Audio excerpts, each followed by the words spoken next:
I swore the cold thing in me would die with me. This morning, I watched it come straight out of my son's mouth at my grandson. This is Michael Tells, and this is Recorded for Me. I gotta tell somebody this.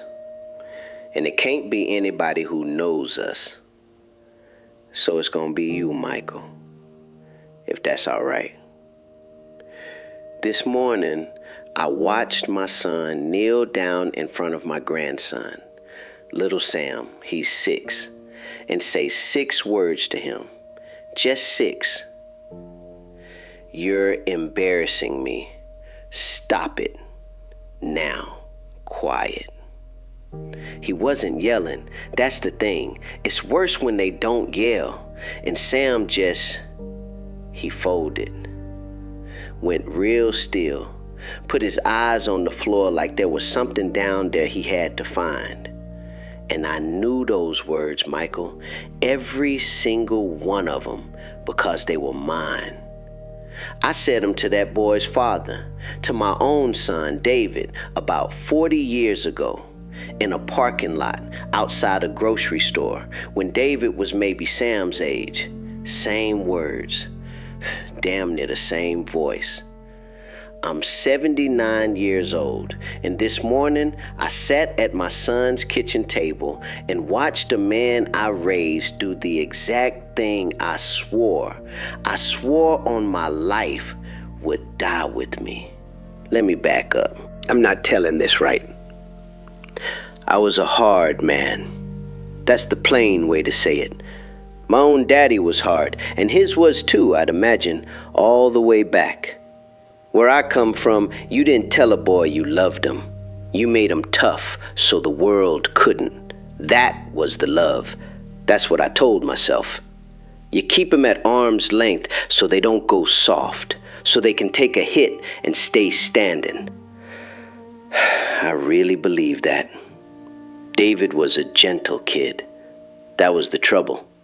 Cried easy, felt everything right out loud, and instead of being glad I had a boy with a heart like that, it scared me. I thought I was doing him a favor, sanding it down.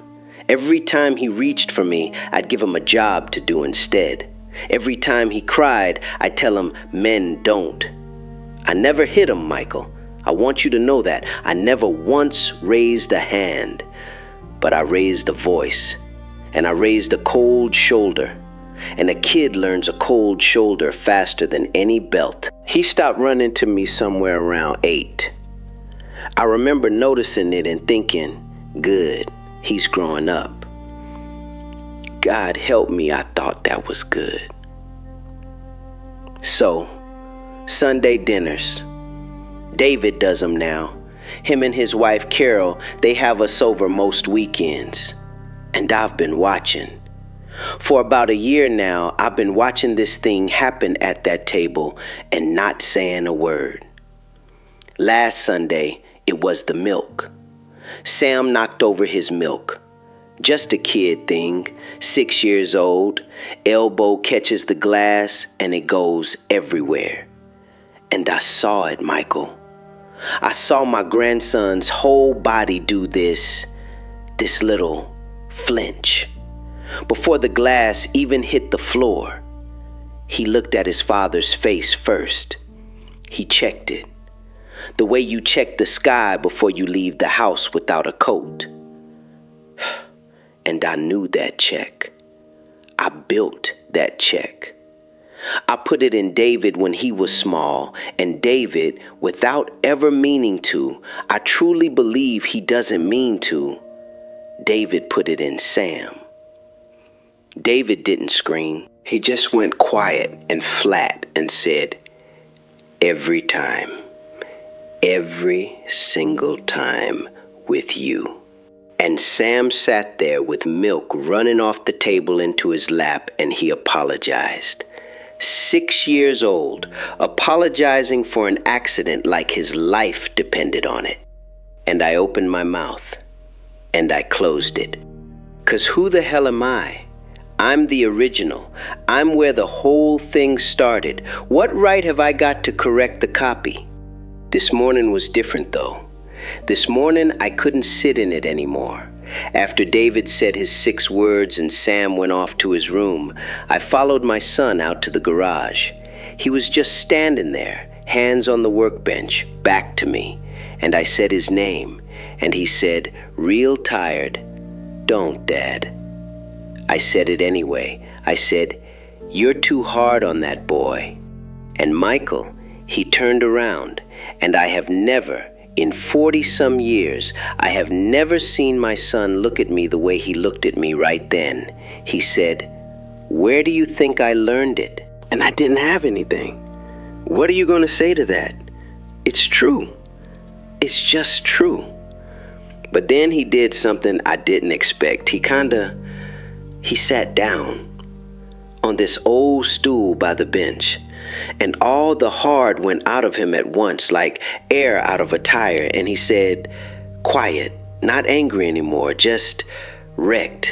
He said, "I hear you coming out of my own mouth, Dad. Every time.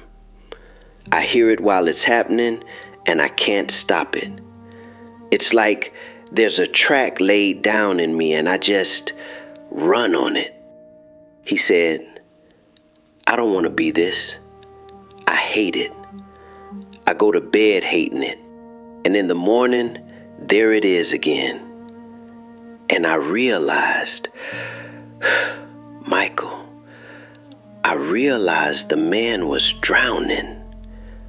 My son has been drowning in this his whole life, in the very thing I handed him, thinking it was a gift. And I never once thought about the weight of it, what it costs to carry a cold thing around inside you and pass it to somebody you love without meaning to. So we sat out there, 2 grown men on a Sunday morning in a cold garage.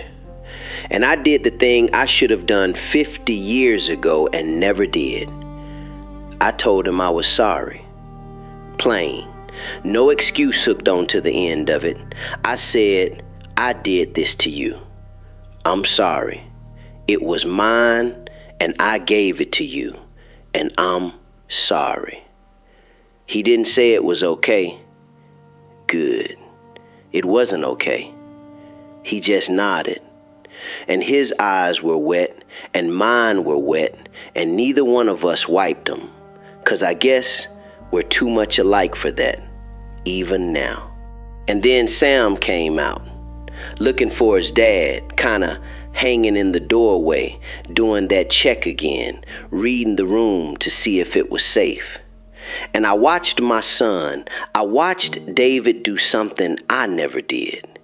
He put down whatever was in his hands, and he got low, down to the boy's height, and he opened his arms, and that little kid ran. He ran into him. First time I'd seen him run to his father in I don't know how long. I don't know if it holds, Michael. I want you to know that. I'm not going to sit here and tell you one talk in a garage undoes 40 years. Tomorrow, that track's still going to be laid down in him. He's going to hear my voice come out of his mouth again, probably this week, maybe today. This isn't a thing you fix. It's a thing you fight every morning for the rest of your life. And some mornings you lose. But he knows now. He knows he's fighting something, and he knows where it came from, and he knows I'm sorry. And Sam ran to him, and I got to see it. 79 years old.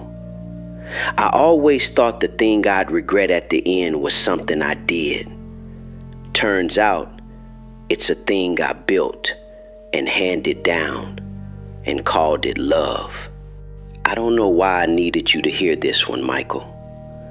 Maybe just so it's said out loud somewhere, so it's not only living in me. Thanks for listening, son. That's the whole of it. That's all I got. I've been sitting with this one a while. He kept saying he handed it down without meaning to, And I think that's the part that stays with me. How the things we swear will never repeat are usually the ones already inside us. He said sorry with no excuse on the end of it. That's rare. Most people never get there at all. If this one landed somewhere in you, you know what to do. I read every comment. I'll see you with the next one.